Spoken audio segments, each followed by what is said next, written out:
मैं सुमन जी जरा आपसे एक और चीज पूछ लूं, क्योंकि मैं इसलिए इस बात को कह रहा हूं कि हम सब लोग प्रिंट मीडिया से थे, आप भी प्रिंट मीडिया। मैं मुझे ठीक से याद है जब निर्भया कांड हुआ था तो उस समय बाढ़ आ गई थी इस तरह की, मतलब आप पेपर उठाइए हर जगह से, हर जिले से ये रिपोर्ट आती थी क्योंकि बहुत ज्यादा आ रहा था। मुझे बिल्कुल ठीक से याद है कि मैं रोज सुबह की जब 11 बजे की एडिटर्स मीटिंग होती थी, पूरे दफ्तर के लोग होते थे, तो एक बार मैंने उसमें कहा कि भाई ये बहुत ज्यादा हो रहा है, मतलब ये क्या रोज सुबह सुबह ये,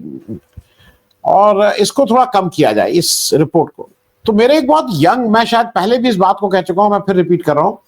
एक 24-25 साल के एक यंग रिपोर्टर ने कहा कि नहीं सर, ये आप इसको करते रहिए, क्योंकि ये पता रहना चाहिए कि समाज में रेप हो रहा है, कैसे लोग कर रहे हैं अगल बगल। उसने कहा इसको अगर आप ये सोच के कि नहीं नहीं बहुत घृणित काम है, इसको क्या लिखना, तो इससे तो बात मेरी समझ में आती है। मैं इस बात को इसलिए उठा रहा हूं इस बात पे कि एक तो महिला वैसे ही वंचित हैं, लेकिन एक डॉक्टर का रेप होता है कलकत्ता में, मैं कुछ ये नहीं कर रहा हूं, वहां पे ऑपोजिशन की सरकार है, बीजेपी वहां वहां पे विरोध विपक्ष में है, वहां पे जितनी जल्दी कार्रवाई होती है, वो अगस्त का केस है, जनवरी में उस जो संजय रॉय या जो भी थे उसको जनवरी 2025 में, मतलब 6-7 महीने के अंदर उनको लाइफ इम्प्रिजनमेंट, आजीवन कारावास की सजा हो जाती है। क्या ये भी एक कारण है कि वो चूंकि बच्चियां दलित वर्ग से आ रही हैं, ये आ रही हैं, तो वो न्याय भी, ये नंबर एक, नंबर दो, वो डबल इंजन की सरकार है दोनों जगह, बिहार में भी यूपी में भी। इसलिए यूपी में रसड़ा वाले कांड में अभी तक कुछ नहीं हुआ है, गिरफ्तारी हो गई है, कुछ ऐसा कुछ नहीं है, लेकिन अब्बास की जो मुख्तार अंसारी के लड़के हैं, अब्बास अंसारी विधायक हैं, उनकी विधायकी जाने के 24 घंटे के अंदर उनका संडे के रोज लिख दिया जाता है सदस्यता रद्द, ये भेज दिया जाता है इलेक्शन कमीशन। तो ये सब जात देख के, आपका वो देख के ये सब डिसाइड होता है, मतलब डॉक्टर्स के यहाँ भी एक डॉक्टर साहब हालांकि हैं, लेकिन आप, हम और आप तो भाई जो जो वास्तविकता है वही कहेंगे। सुमन जी। जी जी, ये काफी हद तक जहां तक जाति और वर्ग, किस क्लास का, अगर मान लिया कास्ट भले ही अगर वो है, अगर उसका क्लास ऊंचा है कह सकते हैं, तो शायद वो मामला मैं देखती हूँ कि कहीं ना कहीं उसको न्याय मिल जाता है। लेकिन हम देख रहे हैं, अभी 2 साल पहले मैं एक अयोध्या की घटना का जिक्र करना चाहती हूँ कि एक छोटी बच्ची के साथ इतने बीभत्स तरीके से मतलब चीजें हुई, रेप जैसी घटना, और उसमें 2-3 लोग शामिल थे, और कि उस बच्ची को जब केजीएमयू में हॉस्पिटल में जब उसका कई ऑपरेशन हुआ, उसके बावजूद वो सही नहीं हो सकी। लेकिन इस मामले को देखा जाए तो इस मामले में भी कोई ऐसी चीज नहीं हो पाई जिसमें हम कह सकें कि उसको न्याय मिल गया। जब हम देखते हैं कि जब इस तरीके की घटनाएं बड़ी संख्या में, कभी कभी तो ऐसा लगता है कि क्या अब केसेस ज्यादा हो रहे हैं या केसेस ज्यादा रिपोर्ट हो रहे हैं, इसके बावजूद कि जबकि बहुत सारे केसेस रिपोर्ट ही नहीं हो रहे हैं। मैनेजमेंट जिस तरीके से कह रहे हैं ना कि न्यूज हेडलाइन का मैनेजमेंट हो रहा है, जो केसेज हो जाते हैं तो उनको भी किसी तरीके से मैनेज कर लिया जाता है कि वो आगे ना बढ़ पाए। दूसरी बात यह है कि पहले इसके खिलाफ लोग आक्रोशित होकर के सड़कों पे आते थे, और अब वो आने का चलन का बहुत सारे कारणों से वो एक तरीके से खत्म हो गया है, जिसमें एक बड़ा कारण है कि जो भी सड़क पे आएगा उसको जो है मुकदमे का, जेल का, और दूसरे तरीके से उसको जो सरकार का जो उत्पीड़न है उसका शिकार होना पड़ेगा। वो मैंने देखा है कि बहुत सारे मामलों में ये है, जो लोगों को सड़क पर आने से जो विभिन्न संगठन आते थे, मैं देख रही हूँ कि बहुत कम लोग अब आ रहे हैं। आप पिछले 10 सालों के पहले जितना आप देखेंगे कि जिस तरीके से कोई भी घटना घट जाती थी तो उसके लिए लोग अब क्या करते हैं, लोग सोशल मीडिया पे अपना रिएक्शन करते हैं और वहीं से चीजें मान लेते हैं कि बस उन्होंने क्रांति कर ली है, उन्होंने उसको न्याय दिला दिया।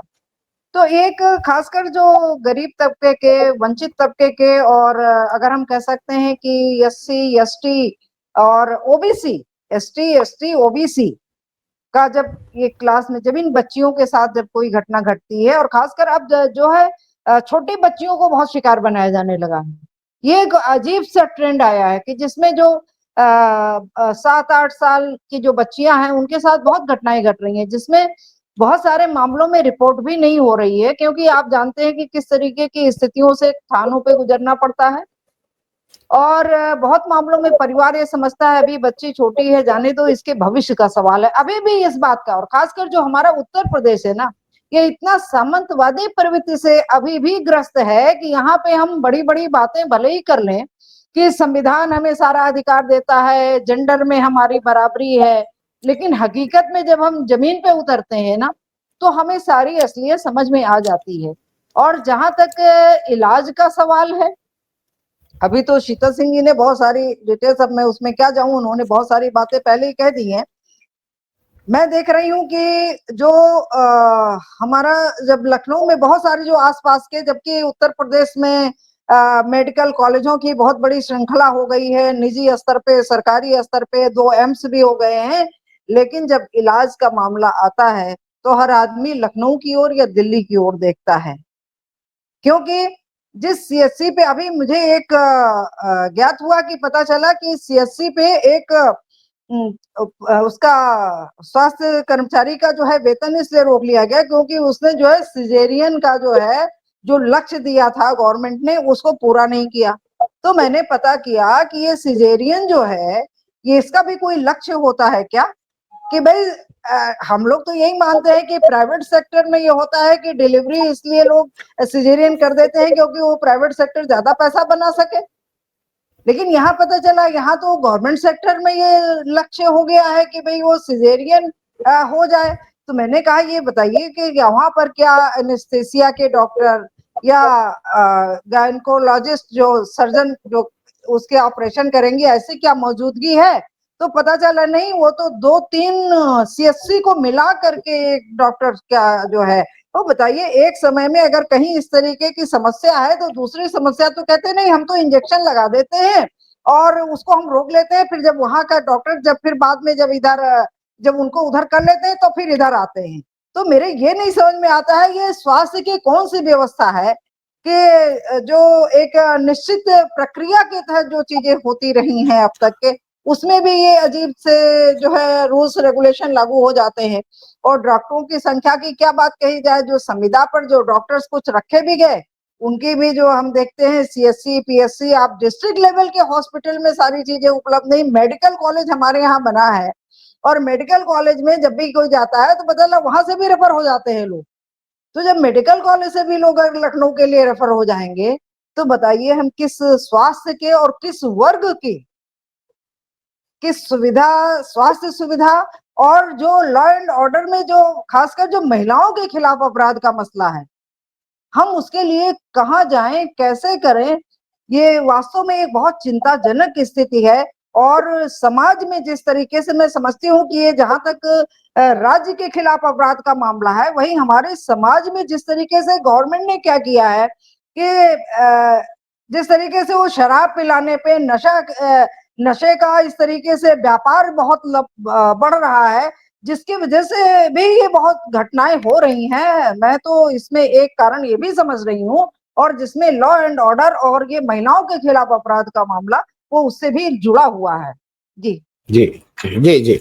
मैं एक चीज डॉक्टर साहब मैं आपको बता दूं, जो मैं कुछ लोग सिजेरियन, सुमन जी, ऐसा एक जनरली ये सही बात है कि प्राइवेट सेक्टर के बारे में, प्राइवेट हॉस्पिटल के बारे में यह है कि पैसा ज्यादा मिल जाता है इसलिए सिजेरियन। लेकिन कुछ लोग पंडित जी की पत्रा के अनुसार सिजेरियन कराते हैं कि पंडित जी जब बताते हैं कि इस तारीख में कराना डिलीवरी, तो बच्चा या बच्ची बड़ा भाग्यवान होगी या कुछ होगा, तो वो उस हिसाब से भी अब सिजेरियन। मैं कुछ लोगों को जानता हूँ कि वो डेट पंडित जी, मतलब इस देश का पंडित जी ही अब नहीं, तो हमें तो ये समझना चाहिए कि हम, हमारे जो देश के अंदर है वो अंधविश्वास और इस तरीके चीजें कितने हद तक बढ़ रही हैं, जबकि हम अपने कॉन्स्टिट्यूशन में कहते हैं कि हम जो है एक साइंटिफिक टेम्पर डेवलप करेंगे, और हम दिनों दिन इस अंधविश्वास की तरफ जा रहे हैं। हमें तो इसके बारे में भी सोचना पड़ेगा जी कि हम किस जी तरीके का समाज बना रहे हैं। आजकल एक उद्योग हो गया है इसके लिए। आपको एक ऐसा एनवायरनमेंट देंगे, मंत्रबंध जैसे अभिमन्यु टाइप का जो पेट में, और आपको सारा इवन आप आईवीएफ में भी जाएंगे तो आईवीएफ के लिए भी अलग किस्म से सांस्कृतिक कल्चर्ड बच्चा कैसे पैदा हो, इसकी व्यवस्था हो गई है। तो जाति खून सब देख करके भी अब आजकल